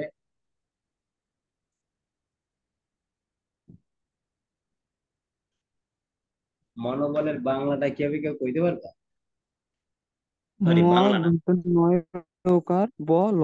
নয় ওকারটা কেন হচ্ছে কত? স্যার ওই যে ম দন্ত্য ন বিসর্গ, তার সাথে মর সাথে একটা দন্ত্য নর সাথে একটা ও আছে, অ প্লাস বিসর্গ প্লাস ওখানে ব আছে, হজ বড় সব মিলায় হজবরলার আমার। ব আছে, ভেরি গুড। হ্যাঁ ব আছে। আচ্ছা, হজবরলার ব তো বললাম। আমরা কিন্তু এটা বর্গীয় ব ও বলতে পারি, অর্থাৎ ব ও কিন্তু ঘোষ ধ্বনি। এটা কি ধরতে পারছো? ক ক ব ক ব ঘোষ ধ্বনি। জি স্যার। তাহলে এবার দেখো ঘটনাটা কি দাঁড়ায়। দুই দিক দিয়েই হলো। আচ্ছা, ইতপূর্বে আর ইতোমধ্যে এখন পার্থক্য, পার্থক্য কি এটা কি ধরতে পারছো? ইতোমধ্যে আর ইতপূর্বের। এই দেখো, এই দাগ করছে, জি এগুলো কিন্তু স্যার। বইতে লেখা নাই কোথাও। জি স্যার, কারণ প তো আমার ইয়া বর্ণনা, না শিক্ষ না ঘোষণা। নাসিক্যও না, ঘোষও না। Very good. এই তোমার নাম কি রে? কত দেখি। সবুজ। সবুজ। তা তুমি কি নেটের ভয় পাও? বুঝি না কিন্তু। তোমার কথা তো ভালোই শোনা যাচ্ছে। তুমি স্যার অযথা বাইরে চলে আসছি। বাইরে বেরোইছো, তাই? জি স্যার। বাইরেই তো বেরোবা, হেঁটে হেঁটে ক্লাস। বাইরে বেরোবা রাস্তায়, গ্রামের বাড়িতে তো বিরাট আনন্দ। অন্যরা ভাববে তুমি বোধহয় কোথাও ফোনে কথা বলছো। যদিও হেডফোন দিয়ে শুনছো আমার কথা নাকি? না, না স্যার। হেডফোনে না, হেডফোনে না, কারণ তোমার কথা যেভাবে আসছে সেটা হেডফোনের কথা না। তাহলে হেডফোনে না শুনলে তো এই কথা সবাই শিখে যাবে, সবুজ। তো একা শোনা হচ্ছে না। আচ্ছা, আমার পড়ানোতে কি তোমাদের কোনো কাজ হচ্ছে নাকি, কত দেখি। জি স্যার। আমি যে আজকে কি পরিশ্রম করছি তা বুঝতে পারবে না। সকাল 7টায় রওনা দিয়েছি যশোর। সেখান থেকে আসছি 3টের সময়, পৌঁছাইছি খাতা নিয়ে। তারপর তো ওই 3টা থেকে 6টা পর্যন্ত আবার বিভাগে, ওই যে আমার শ্রদ্ধেয় শিক্ষক সহকর্মী ইমরান হোসেন স্যারের বিএল কলেজে ভর্তি হয়েছে আমাদের কলেজ থেকে। উনি অবশ্য এখানে ইনসিটু অবস্থায় ছিলেন, পদায়ন বিএল কলেজে হয়েছে ওনার যে কাজটা ছিল, যার কারণে আমার উপর দিয়ে আজকে চাপ গেছে খুব। এবং আমি তো খুব আনন্দে ছিলাম, আজকে আর কোনো কাজ নাই এটা মনে করি। এরা বলে আমার টেক্সট করলে, আমি বললাম আজকে কিসের ক্লাস, কালকে না? তার মানে আমার সারাদিন মাথার ভিতরে চলছে কি বলতো, আজকে শনিবার। ঠিক আছে। পরে ও যখন বলল, আমি দেখলাম যে হাই হাই, এটা কেমন কথা, আজকে এই ক্লাস নিতে হবে। প্রথম ব্যাচের হলে ওরা বেশ কয়েকজন বেশ সরব কথায়। আমার বেশ ভালো লেগেছে কতদিন। তোমাদের প্রথম দিকে তোমরা ছিলে হয়তো 7 8 10 12 জন 15 জন ছিল। এখন তো আমরা 3 জন আছি দেখতে। তোমরা স্যার যখন ওরা সবাই পরের ব্যাচে চলে গেছে। হ্যাঁ, সবাই পরের ব্যাচে চলে গেছে। ওখানে যে ও কথা বলছে, ওই কি দিয়া আছে নাকি নাকি ইফা টিফা ওরা ছিল, হ্যাঁ, মনে আছে। তা ওখানে কথা বলছে ভালো। বা ওখানে নতুন যারা এসেছে তারাও ভালো। না তোমরা খারাপ, আমি সেটি বলছি। আমি বলছি যে একটু কথা বললে হয় কি, আমার জায়গা থেকে আমি ঘুমটাকে রোধ করতে পারি। নাহলে একা একা কথা বলে এভাবে হয় না, না। না পারছি তোমাদের চোখ মুখ দেখতে। কারণ ওই যখন বিশ্লেষণ করা হয়, শিক্ষার্থী সামনে থাকলে চোখে মুখের দিকে তাকিয়ে বোঝা যায় যে ও বুঝতে পারছে। কারণ আমাদের এখন লেকচার কিন্তু ওই শিক্ষার্থী বসে আছে, আমি খালি খানিক বলে টলে চলে গেলাম, কে শুনলো আর না শুনলো, ওই রকম লেকচার কিন্তু এখন আর চলবে। ওই পুরোনো মানদাতার আমলে যারা ওরকম লেকচার দিতে যায় ওগুলো কেউ খায় না, এখন ওগুলো চলেও না। সুতরাং তারা বন্ধ হয়ে যায়। এমনি একটু পার্টিসিপেটরি, তোমরা কথা বলবে আমি কথা বলবো, প্রশ্ন থাকবে, এই তাদের শিক্ষাটা কি হয়, মানে পরস্পর বিনিময় করা একটু সুবিধা হয়। তাহলে আমরা একটা জিনিস দেখলাম যে বিসর্গের 5 প্রকারের পরিবর্তন আমরা দেখলাম, এক জায়গায় বিসর্গ নিজের হয়েই যায়, আবার উদাহরণের মাধ্যমে সেটিকে দেখলাম। হুম? সাথে সাথে একটা জিনিস যে তোমরা ধরতে পারছো, একটা জিনিস খেয়াল করছো, সেটি হচ্ছে যে তুমি বানান ভুল করবে না যদি বিসর্গ সন্ধিটা ভালো করে বুঝতে পারো। তোমার মনোযোগ বানানে আর ভুল যাওয়ার সম্ভাবনা নাই, এটা কি বুঝতে পারছো? যে হ্যাঁ জি হ্যাঁ, স্যার। মনোযোগ বানানে কি দুটোতে ওকার হবে না হবে না বুঝতে পারলাম না, এবার কি করি? কিন্তু তুমি যখন এই মনোযোগ দিয়ে খুব মনোযোগ দিয়ে বিচ্ছেদ করবে, তখন তুমি দেখবা যে ও মনোযোগ যোগ, আরে বাবা, তাহলে তো নতে তো ওকার অবশ্যই হবে, কারণ ওখানে বিসর্গের পরে হজবরলয় জ আছে, তাই না? জি স্যার। মনোযোগ, মনোহর, মনোরম, মনোবল, মনোলোক, হয়েছে? মনোলোক কইতে পারবা কি হবে? হুম? নায়কার। এবার উচ্চ মাধ্যমিক পরীক্ষায় একটা শব্দ বানানে আসছিল, তোমরা একটু কও তো, একজন আমি লেখার আগে শুনি, মনঃপুত বানানটা কি হবে? মানে তোমার কথাটা যে আমার মনঃপুত হয়েছে, মনে ধরেছে, এই যে যে কথাটা মনঃপুত, কাও কি হবে?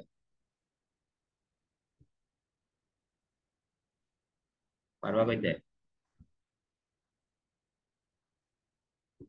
আরে যা স্যার মনে এখানে হয় বিসর্গ কি অপরিবর্তিত থাকবে, মানে বিসর্গ থাকবে? তুমি প্রশ্ন রাখতেছো কেন? তুমি কি থাকবে সেটা কেন, সবুজ সেটা বলে দাও, যে কি কারণে বিসর্গ অপরিবর্তিত রয়ে যাচ্ছে। তুমি যদি ইতপূর্বের কথা বলতে পারো, মনঃপুতর কথা বলতে না পারা তো আমার কষ্ট লাগে। কারণ ক তো না ঘোষ না নাসিক্য না হজবরলয়ের ভিতরে পড়ে, ক তো অঘোষ। বোঝা গেছে কিনা? জি স্যার। জি স্যার। বলো অন্তঃপুর কি হবে? দেখো, স্যার নয়তো বিসর্গ প, রস্যু র, এতে পু আছে, তার মানে পটা তো ঘোষ ধ্বনি না, পটা তো অঘোষ ধ্বনি না। অন্তঃপুর। আরে ভুল কইলাম তো, অঘোষ ধ্বনি, ঘোষ ধ্বনি না। অগর্ধনী। হ্যাঁ, বোঝা গেছে? জি স্যার। তাহলে বিসর্গ কেন রয়ে যায় আমরা এটা বুঝলাম, যদি বিসর্গের পরে অঘোষ ধ্বনি থাকে তাহলে বিসর্গ রয়ে যায়। আমরা এইবার আর একটু এগোবো, শোনো বিষয়গুলো। আমি তোমাদের এখানে স্লাইড আছে, স্লাইড দেখে দেখে যদি মনে হয় যে স্যার দেখে দেখে পড়ে যায়, আমি কিন্তু একবারও স্লাইডে যা লেখা আছে সেগুলো কখনো পড়ি নাই, খেয়াল করতো? আমি তোমাকে উদাহরণের মাধ্যমে বিশ্লেষণ করে ওখানে যা লেখা সেটা কেন লেখা হয়েছে তাই বলছি, তাই তো।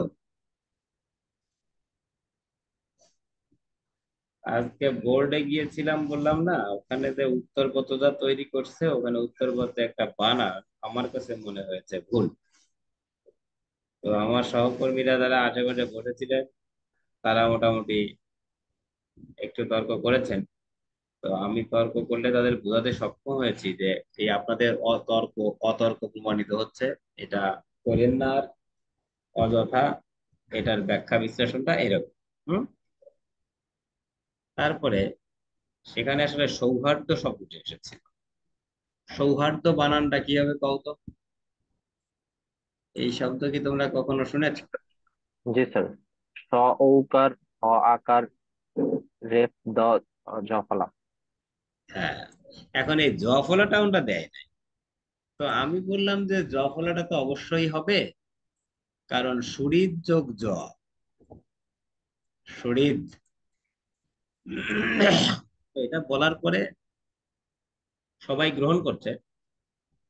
যিনি গ্রহণ করছেন না উনি বলছেন যে না, জ ফলা হবে না, কারণ রেপ যুক্ত ব্যঞ্জন দ্বিত্ব হয় না। তখন আমি বললাম আরে পাগলা, রেপ যুক্ত ব্যঞ্জন দ্বিত্ব হয় না, তো এখানে তো দ্বিত্ব হয় নাই, এখানে তো দ একটা আর জ একটা। দ্বিত্ব হয় না মানে তো ওখানে দ দুটো হবে না, অথবা জ দুটো হবে না। হুম, কথা কি বুঝতে পারছো কিনা? জি স্যার। অতএব এটা সৌহার্দ্যতে এটি হবে। কিন্তু উনি বলতেছেন যে আমি ডিকশনারি দেখে আসছি, আধুনিক ডিকশনারিটা আপনি দেখছেন? ওখানে কি আছে কত? জফলাটা নাই। আদতে জফলাটা নাই তা না, ওখানে আসলে জফলা সহটাও আছে, জফলা ছাড়া আছে। আমি বললাম যে এটির কারণ হতে পারে একটা একটা শব্দ আছে, খেয়াল করো। আমার শ্রদ্ধেয় শিক্ষক, স্যারের নামটা নিচ্ছি, এইরকম খেয়াল করছো?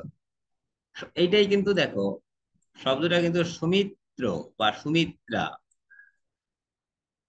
এটা অবশ্য সুমিত্রা থেকে এসেছে।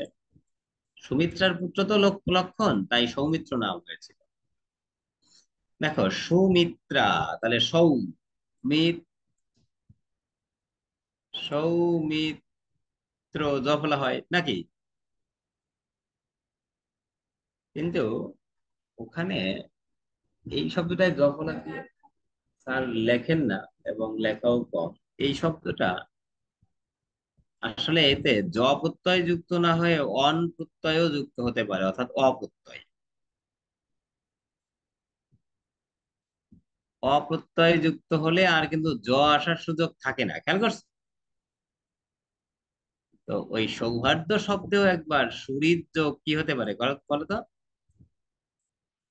অ। যদি সুহৃদ যোগ অ হয়, তাহলে সৌহার্দ্যতে জ ফলার দরকার নাই। আর যদি সুহৃদ যোগ জ হয়, তাহলে সৌহার্দ্যতে জ ফলার দরকার আছে। অর্থাৎ দুটোই আসলে সঠিক, গঠন বৈশিষ্ট্যের কারণে, যে একটায় জ যুক্ত করছি, একটায় অ যুক্ত করছি।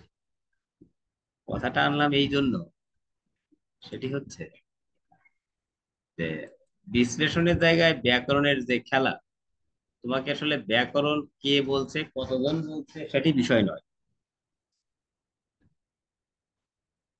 কেন বলছে এটা সেটি বিষয়। কথা বলছে।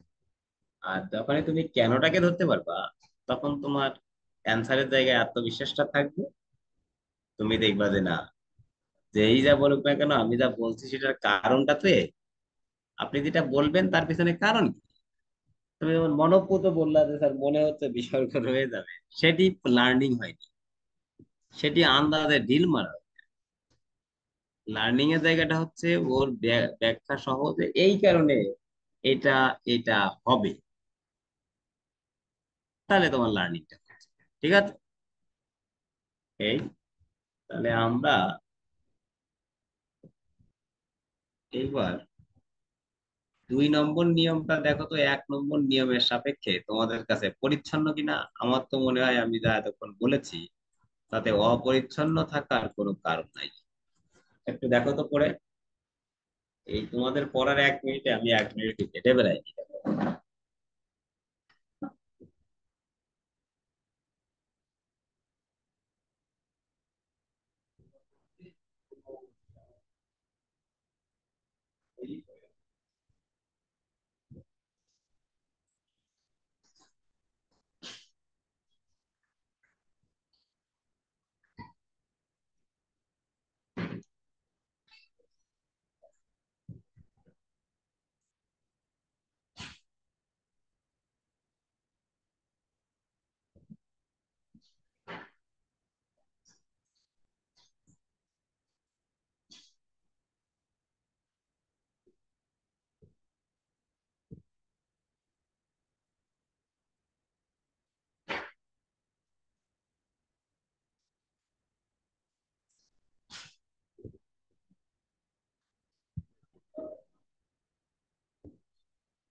না, শেষ না, এখনই শেষ হবে পরে। দেখো তোমরা এবার র ধাতু বিসর্গের সাথে মিলিয়ে এটাকে বুঝতে পারলা কিনা দেখো তো। জি স্যার, বোঝা গেছে। তাহলে কখন ও হবে, বলতে যখন স বা র আসার সুযোগ নেই, অর্থাৎ আগের যে বিসর্গটা আছে সেটি আসলে সজাত। আর কখন ও হবে না, যখনই র চলে আসছে, তার মানে হচ্ছে আগের যে বিসর্গটা আছে সেটি রজাত বিসর্গ। এইবার ওই নিয়মটা এরকম হয়েছে যে তোমারে আগে থেকেই যদি আমি এই কথাটা কইতাম যে মিশ্রিত অয়ের পরে সজাত বিসর্গের পর এইসব কথাবার্তা কইলে তো তখন খালি পেঁচাতো, তোমার কিন্তু মাথায় কাজ করতো, করতো না। এখন তুমি সজাত বিসর্গ না রজাত বিসর্গ এইসব কথাবার্তার প্রয়োজন নাই। তুমি এবার সংক্ষেপে শুধু এটুকু মনে রাখছো, ঘোষ নাসিক্য হজ বড় এটা যদি থাকে তাহলে এটা ও হয়ে যায়। কোন সময়? তার আগের বিষয়টা যদি স হয়। কিভাবে বুঝবো আগের বিষয়টা স থেকে এসেছে? কারণ ওখানে র আসে নাই তাই। কি ব্যাপারটা পরিচ্ছন্ন না দেখো তো। এই যে যে ব্যাখ্যাটা তোমাদের করলাম এটা কিন্তু এটা পড়ে বের করা বেশ কঠিন আছে।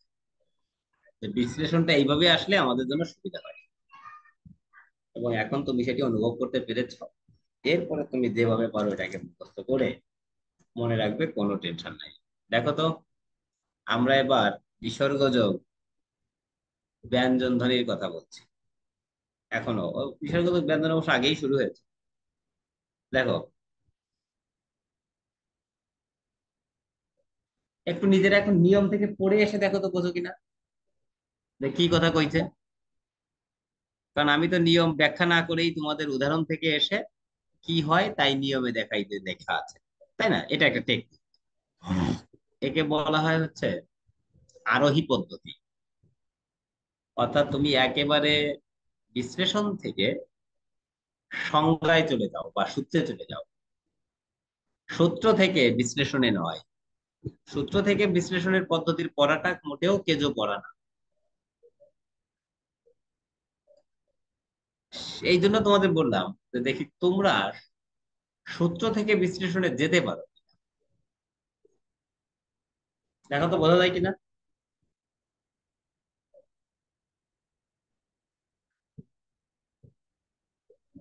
জি স্যার, বোঝা যাচ্ছে।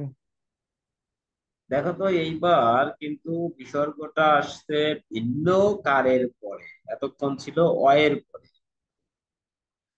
এই কারণে শুরুতেই বলছে অ আর আ ভিন্ন স্বরের পরে বিসর্গ থাকলে তারপরে যদি এই ধ্বনিগুলো থাকে তাহলে বিসর্গ স্থানে রেপ হয়।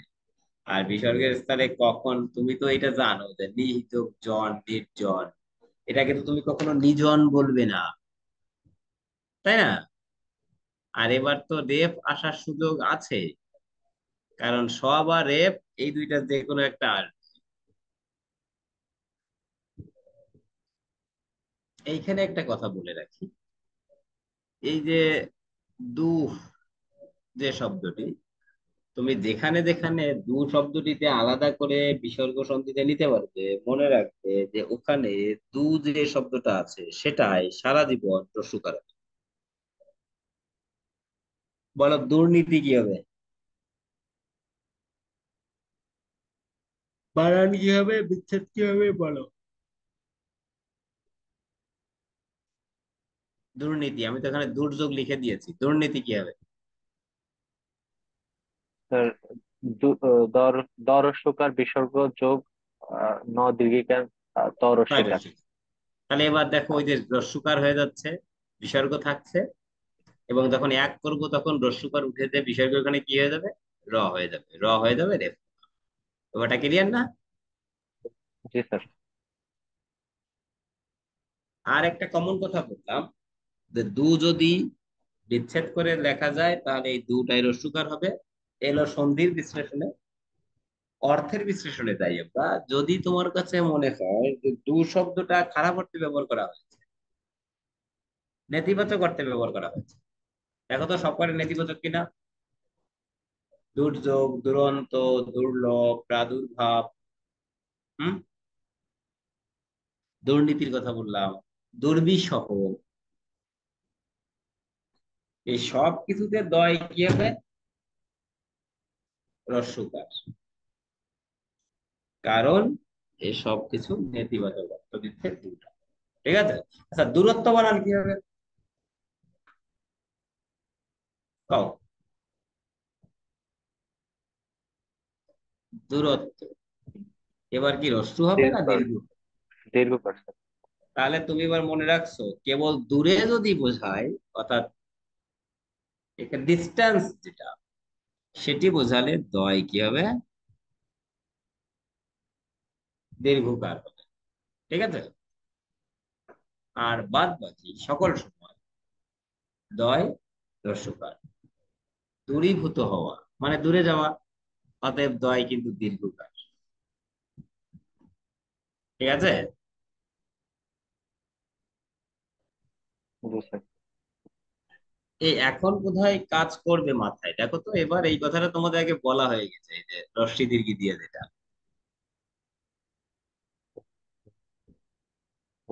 শিকারের পরে বিশুদ্ধের পরে হুম। হয়েছে না? বোঝা গেছে না? দেখো তো,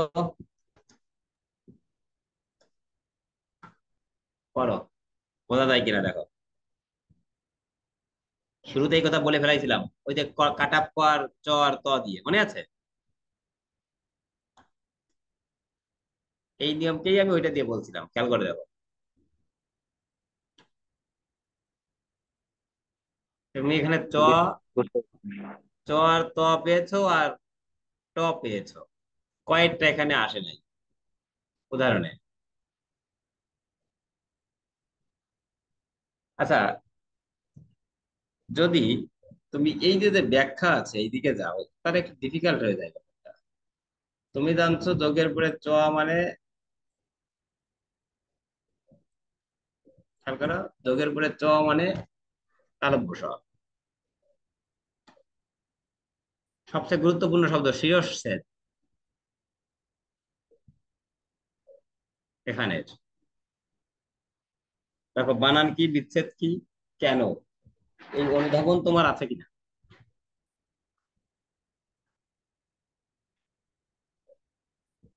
অঘোষ অল্প, মহা দুটো থাকতে পারে না?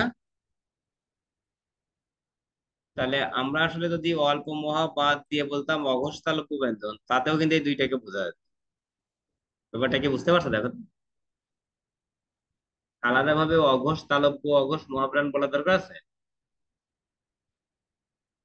না? না স্যার। কারণ আমি যদি অঘোষ তালব্য বলি, তাতে চ ছ কেই বুঝাবে, তাই না? এবং অল্প মহার জায়গাটি এখানে খুব গুরুত্বপূর্ণ নয়। এবং আমরা এটা বুঝে ফেলছি যে পরে যে ব্যঞ্জন থাকবে ওই ব্যঞ্জন অনুযায়ী স এর পরিবর্তনটা হবে। হুম। দেখো খতেও তাই, ওই যে ট ঠ আছে তাই মূর্ধন্য ষ হয়েছে। তে দেখো ত থ আছে তাই দন্ত স হয়েছে, দন্তধ্বনি। ঠিক একই ভাবে ক কই, এই যে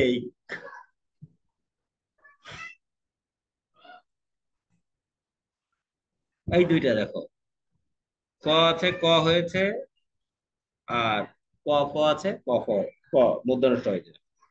তাহলে মূর্ধন্য ষ কয়টাই হয়? তাও তো, মূর্ধন্য ষ কয়টাই হয় রে? তিনটাই। কিসে কিসে? ক বর্গীয়, ট বর্গীয়, ক বর্গীয়, ওই যে কাটাপ্পার কথা বলছিলাম শুরুতে, মনে আছে? জি স্যার। বাদ বাকিতে দন্তের ক্ষেত্রে দন্ত স, তালব্যের ক্ষেত্রে তালব্য স। ঠিক উপরেরটা খেয়াল করো, ওখানে কণ্ঠ আর ওষ্ঠ ব্যঞ্জন আছে, কিন্তু ধ্বনিটা কোন ধ্বনি এবার? অ আ। আর এখানে কোন ধ্বনি? এই জায়গাটুকু কি পার্থক্য কি বুঝতে পারো? দেখো তো,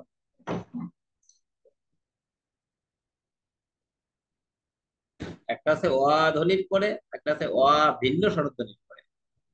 ব্যাপারটা কি ধরা গেছে পার্থক্য?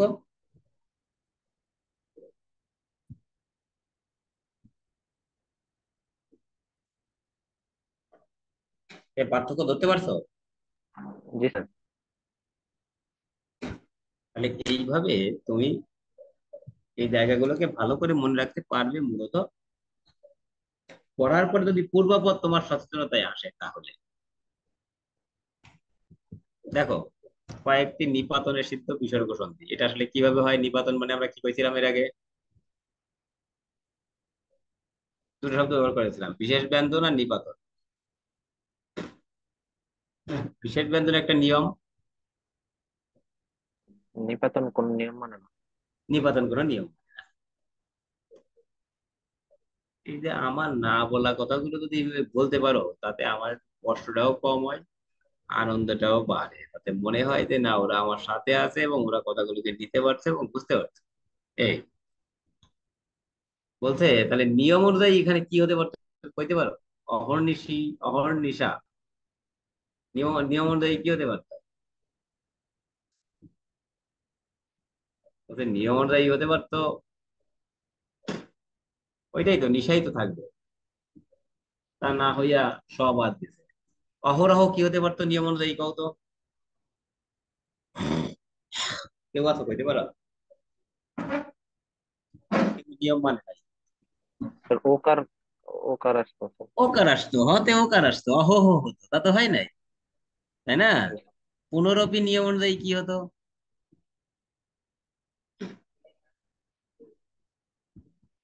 স্যার একই ওকার আসতো স্যার, ন পুনপি, সাথে। পুনপি কই আসে নাই তো সেটা। ডাকনের নিপাতন হয়ে যায়, খেয়াল করছো? এই ভাস্কর শব্দটা, ভাস্কর শব্দটা ঠিক আছে, বলো তো কেন এটা? দেখো,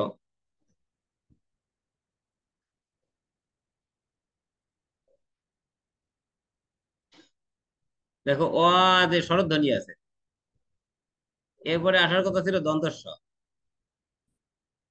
কিন্তু আসছে কি? মূর্ধন্য ষ। স্বরের তো। মূর্ধন্য ষ আসছে, মূর্ধন্য ষ আসলে আসতো কোন জায়গায়? রস্বীকারের পরে। অ ভিন্ন স্বরধ্বনির পরে, কিন্তু এখানে আসছে অ বা আয়ের পরে, অর্থাৎ ভা, আ আছে। জি স্যার। এ কথা কি বোঝা গেছে নাকি? আমি হ্যাঁ স্যার বুঝতে। আমি বলো তো এইভাবে তোমাকে এটা কি হতে পারতো কেন বলাচ্ছি, বলতে পারবা? স্যার নিয়মগুলো যাতে মনে পড়ে। একবারে সব চলে আসতেছে মাথায়, এটাই তো খেলা। আর এটা তুমি শব্দ দেখে এরকম বলতে পারা মানে হচ্ছে তোমার কাছে পড়াটা জ্যামিতিক হয়ে যাচ্ছে, তুমি এটাতে স্থিত হচ্ছ।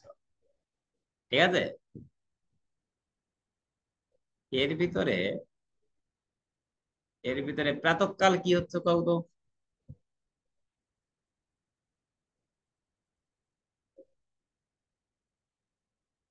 দেখো, প্রাতর কাল হওয়ার কথা ছিল, প্রাতর কাল র, কারণ এদিকে তো অগয় ধ্বনি আছে, রেপ চলে আসতো, জি স্যার। কিন্তু আসে নাই। মনক কষ্ট,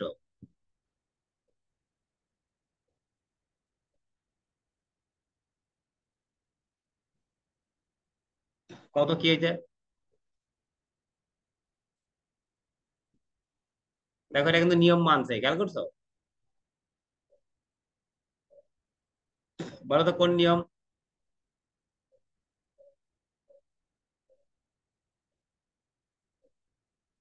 বলতে পারবা না? মনে পড়ছে না? দেখো, অঘোর ধ্বনি থাকলে বিসর্গ রয়ে যায়। ওই যে ইতঃপূর্বে, অতঃপর, অভয় ধ্বনি ছিল না সব বিসর্গের পরে। কিন্তু শিরোপীড়া বা মনক কষ্ট এরা নিয়ম মেনেও, এরা নিয়ম মানছে, কিন্তু তারপরে ওই শব্দগুলো নিপাতনের সিদ্ধ বিধায় চলে আসছে। দেখো শিরোপীড়া কিভাবে নিয়ম মানছে, বলছে র আছে, আর বিসর্গ তো রয়ে যাচ্ছে, কারণ ক অঘোর ধ্বনি, শিরোপীড়া। কিন্তু তারপরেও এটাকে আমরা নিপাতের সন্ধির ক্ষেত্রে ধরছি। এই জায়গাটায় আমরা একটু এটা মনে রাখবো। আগের বার পরিষ্কার, আশ্চর্য এদের কথা বলছিলাম, এখানে এসে এই শব্দগুলো বললাম। হুম, একটু মনে রাখতে হবে। একেবারে অল্পতে গল্প শেষ বলা যায়, কিন্তু জিনিসগুলো আসলে একটু মাথায় রাখার ব্যাপার। আমি পড়ে কেবল কি পড়েছি, তোমার পড়ার বিশ্লেষণী ভঙ্গিটা হয়তো বাড়াতে পারছি, মনে রাখার দায় একেবারেই আমার কাছে নেই। আর এরপরে না পড়লে এটা মনে থাকবে না, পরে যে আবার আরেকদিন পড়লে একদম নতুন মনে হবে। আর এ আবার কি, এ আবার আমরা স্যার পড়াইছিলেন নাকি, শুনি নাই কোনোদিন। এরকম মনে হবে, ঠিক আছে? তো সেরকম মনে না হোক, তোমরা পড়ার ধারাবাহিকতাটাকে ধরে রাখো। আমাদের বোধহয় এখানেই মোটামুটি বিসর্গ সন্ধির যে আলোচনা সেটি শেষ হয়। বাদ বাকি অন্য আলোচনাও আমরা এখানে এখন শেষ করে দিতে পারি। তোমাদের কাজ হচ্ছে, আমি স্লাইড দিয়ে দেবো, স্লাইড না, আমি পিডিএফ দিয়ে দেবো তোমাদের। তোমাদের কাজ হচ্ছে পূর্বপর একটু করে হুম, নিজেকে একটু রাখা আর কি, সজীব রাখা, এবং বারবার পড়ার মাধ্যমে শেষেরটার সাথে প্রথমটার, প্রথমটার সাথে শেষেরটার একটা কানেকশন তৈরি করানোর চেষ্টা। তাতে করে পড়াটা পরিচ্ছন্ন হবে। এই এটা করো। এর মাধ্যমে আমরা আজকে আমাদের সন্ধির ক্লাস শেষ করি। অনেক বড় অধ্যায়, আমরা 3 দিন ক্লাস নিয়েছি বলা যায় সন্ধিতে। পরের দিনে আমরা, এই তোমাদের কি নত্যবিধান সত্যবিধান পড়ানো হয়েছে নাকি? না স্যার। তাহলে পরের দিন আমরা নত্যবিধান সত্যবিধান পড়বো, যাতে করে এই জায়গাগুলো আবারও মনে পড়ে। হুম। আর বাংলা বানানের নিয়ম তো আছেই, নত্যবিধান নত্যবিধান শেষ করে বাংলা বানানের নিয়ম কিছুটা স্টার্ট করতে। তো কারোর কিছু বলার আছে কিনা? যদি বলার না থাকে, আমরা শেষ করে দেবো আজকে এখানে। জি স্যার, আজকে শেষ করে দেন। এনামুল আছে নাকি?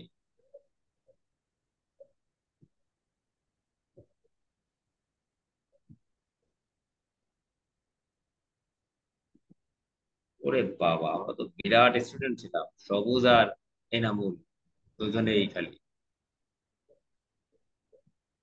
আর সবুজ একাই ছিলে, বাকিরা হয়তো আমার ঘুমের ভাব দেখে ভাবছে আজকে স্যারকে দিয়ে কাজ হবে না, আমরাও বিদায় নিই। তাই না এনামুল?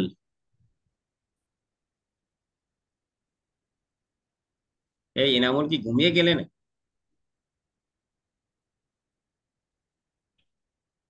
সবুজ? জি স্যার। তাহলে ঠিক আছে, তাহলে আমরা আজকে সবাই সবাইকে শুভরাত্রি জানিয়ে দিই না?